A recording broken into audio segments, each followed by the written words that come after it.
कृष्ण। नमस्कार दोस्तों, मैं उद्देश्य ए.के. यूडी और आपको वेलकम करता हूँ मेरे YouTube channel let's get spiritually awaken with UD.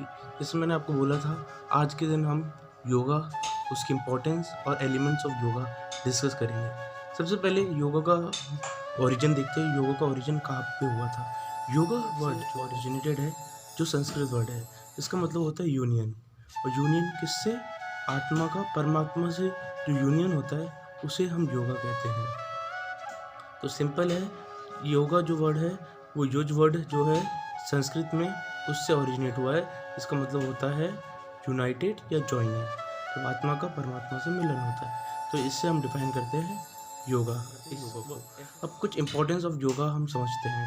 देखिए, yoga day to day life में अगर हम स्पिरिचुअल इम्पोर्टेंस पे जाए, स्पिरिचुअल इम्पोर्टेंस के अलावा भी योगा की बहुत सारी मेंटल और फिजिकल इम्पोर्टेंस काफ़ी इम्पोर्टेंस है, तो उनको हम डिस्कस करेंगे। सबसे पहली जो होती है, योगा से आपका पोस्चर ठीक होता है। आपकी बॉडी का जो पोस्चर होता है, आपकी बॉडी का अलाइनमेंट होता है, वो बहुत अच्छे से सही होता है योगा के द्वारा। आपकी कार्डियोवैस्कुलर फिटनेस अच्छी होती है। आलोम विलोम, कपालभाति, ब्रह्मी प्राणायाम, इन सबसे हमारी कार्डियोवैस्कुलर फिटनेस, हमारे लंग्स में ऑक्सीजन अच्छे तरीके से जा पाता है, तो उससे हमारी ऑक्सीजन की कैपेसिटी अच्छी होती है, तो कार्डियोवैस्कुलर फिटनेस हमारी अच्छी होती है। इसके अलावा योगा से हमारा कंसंट्रेशन अच्छा होता है, हमारी अलर्टनेस बढ़ती है। देखिए कितने फ़ायदे हैं योगा के। और आजकल तो योगा को पूरे विश्व में लोग फॉलो कर रहे हैं। योगा द्वारा, मेडिटेशन द्वारा अपनी माइंड पावर बढ़ा रहे हैं। तो योगा का कंसंट्रेशन में बहुत इफेक्ट पड़ता है, उससे कंसंट्रेशन बहुत ज़्यादा अच्छा होता है। इसके अलावा आपकी अलर्टनेस बढ़ती है। अलर्टनेस के अलावा फोकस बढ़ता है। तो ये कुछ इंपॉर्टेंस थी योगा की, जो डे टू डे लाइफ में हम लोग पा पाते हैं। और इसी वजह से योगा पूरे वर्ल्ड में, विश्व में बढ़ता जा रहा है, क्योंकि योगा की इतनी इम्पोर्टेंस है। स्पिरिचुअल तो है ही, स्पिरिचुअल के अलावा भी बहुत सारी importance elements of yoga discuss करते हैं। देखिए दोस्तों, योगा के 8 एलिमेंट्स होते हैं। एलिमेंट्स आप सोच रहे होंगे एलिमेंट्स क्या होते हैं। तो एलिमेंट्स कंपोजिशन होते हैं किसी भी कोई चीज़ के। तो कंपोनेंट्स ऑफ योगा मतलब एलिमेंट्स, मतलब कंपोनेंट्स, उसके कंपोजिशन, उसके कितने भाग होते हैं, उसको हम एलिमेंट्स बोल सकते हैं। तो 8 भाग होते हैं, 8 एलिमेंट्स होते हैं योगा के।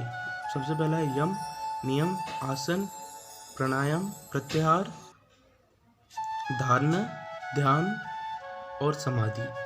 हम एक एक कंपोनेंट को डिटेल में डिस्कस करेंगे, समझेंगे कि ये कंपोनेंट्स क्या होते हैं। सबसे पहला कंपोनेंट है, जैसा आप सब जानते हैं, सबसे पहला कंपोनेंट है यम। यम वाला जो कंपोनेंट होता है उसमें हम कर रहा था यम में हमारी, यम का मतलब होता है जो हमारी सोशल रिस्पॉन्सिबिलिटीज़ होती है एक सोसाइटी के अंदर। जैसे कि हमारी रिस्पॉन्सिबिलिटीज़ होती है नॉन वायलेंस, कि हमें वायलेंट नहीं करना चाहिए, जिसका बहुत अच्छा एग्जांपल गांधी जी ने हमें दिया था। अहिंसा का मार्ग हमें चूज़ करना चाहिए, तो वो हमारी एक सोशल रिस्पॉन्सिबिलिटी हो गई। तो यम को हम डिफाइन कर सकते हैं सोशल रिस्पॉन्सिबिलिटी से। इसके अलावा अहिंसा, सत्य बोलना, हमेशा सत्य बोलना, अहिंसा में रहना, अहिंसा के मार्ग को फॉलो करना। इसके अलावा काफ़ी और क्वालिटीज़ हैं जो उसमें आ सकती हैं। सत्य बोलना, अहिंसा रहना, ऑनेस्टी से बेस्ट पॉलिसी। तो ये कुछ सोसाइटी की हमारी रिस्पॉन्सिबिलिटीज़ होती है।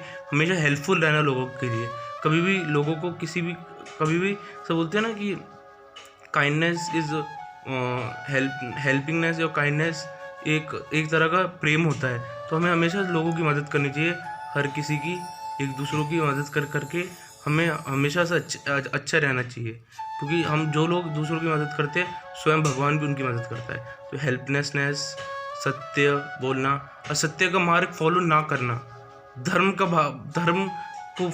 के मार्ग को फॉलो करना। जो मैंने धर्म आपको मैं पहले ही डिफाइन अच्छे से कर चुका बहुत बार। तो इसके अलावा यही चीज़ें होती हैं जो यम के अंदर आते हैं जो सेल्फ इंड्यूसिंग रूल्स होते हैं। जो सेल्फ इंड्यूसिंग रूल्स होते हैं, जो रूल्स हम खुद अपने लिए अपने ऊपर लगाते हैं, जो हमारी बॉडी के लिए, हमारे माइंड के लिए ज़रूरी होते हैं। जैसे सबसे पहला सेल्फ रूल हुआ proper sleep, proper diet, proper routine, wake up routine, exercise करना, योगा करना, मेडिटेशन करना, ये सब रूल जो हम लगाते हैं अपने ऊपर, गुड हैबिट्स डेवलप करना, झूठ ना बोलना, तो ये सब होते हैं। तो ये सब भाग नियम के अंदर आ जाते हैं। Asanas slow stretching movements of the body, जो हम स्लो स्ट्रेचिंग मूवमेंट्स करते हैं। देखिए, जब भी आपने सुना होगा, जब भी हम स्ट्रेचिंग करते हैं, जिम में करें या योगा के द्वारा करें, वो हमेशा स्लो होती है। स्ट्रेचिंग कभी हमेशा हड़बड़ाहट में या तेज़ी तरीके से नहीं की जाती। तो जो स्लो स्ट्रेचिंग मूवमेंट्स होती हैं उनको हम आसन्स कहते हैं।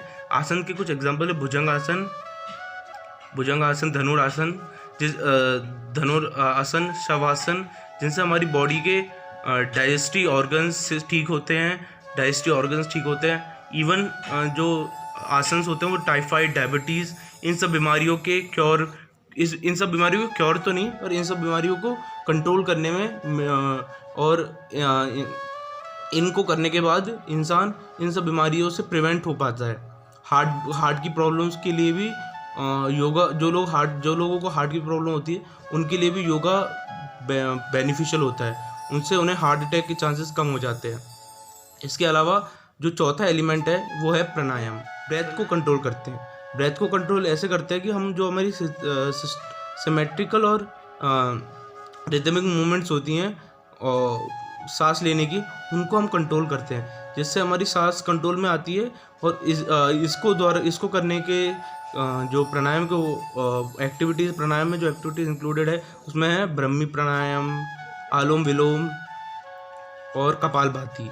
इसके अलावा हम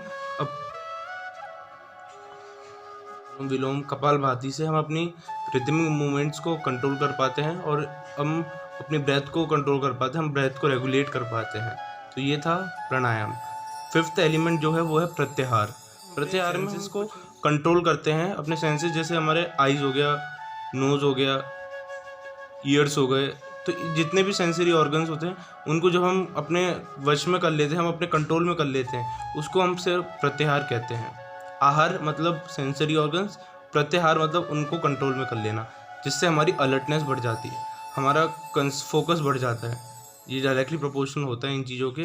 तो इनसे हमारा अलर्टनेस काफ़ी हद तक बढ़ जाती है जब हमारे सेंसरी ऑर्गन्स पे हम फुल अपना कंट्रोल पा लेते हैं। उसके अलावा छठा एलिमेंट है ध्यान, होता है कंसंट्रेशन।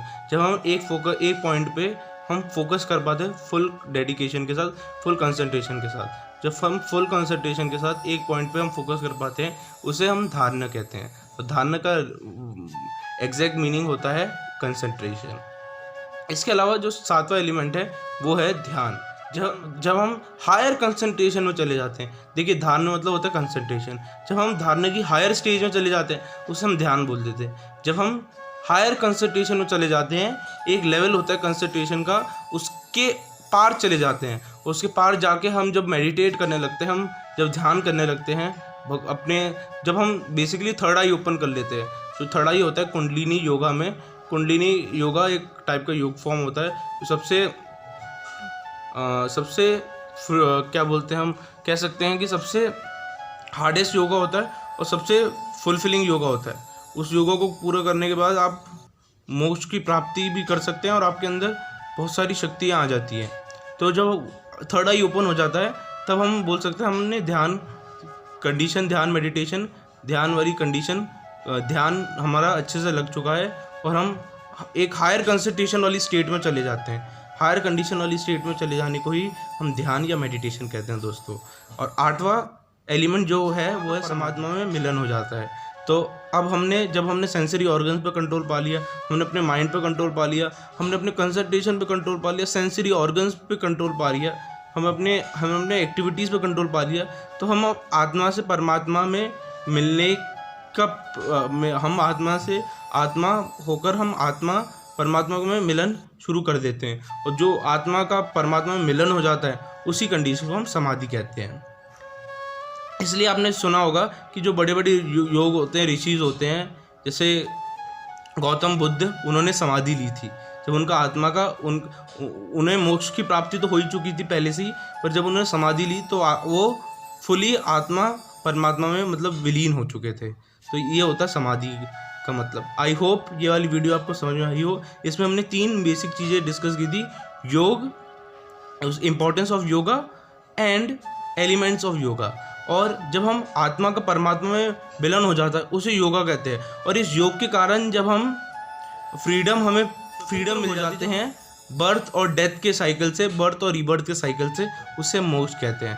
जब तक आपको योग से यूनियन प्रोवाइड नहीं होगा तब तक आप मोक्ष की प्राप्ति नहीं कर सकते। तो योग और मोक्ष एक साथ रिलेटेड होते हैं। जब आप योग के द्वारा अपनी आत्मा का परमात्मा में अपने आप को विलीन कर लेते हैं, उसके बाद आपको मोक्ष की प्राप्ति हो जाती है और आप इस संसार के हर चीज़ से अवतरित संसार की हर चीज़ को समझने लगते हैं और आप फ्रीडम पा लेते हैं अपने बर्थ और रीबर्थ के साइकिल से, और उसे मोक्ष की प्राप्ति कहते हैं। तो दोस्तों, अगर आपको ये वीडियो अच्छी लगी हो प्लीज़ इसे लाइक करें, शेयर करें जितना हो सके, और मेरे चैनल को सब्सक्राइब करें। जय हिंद, वंदे मातरम।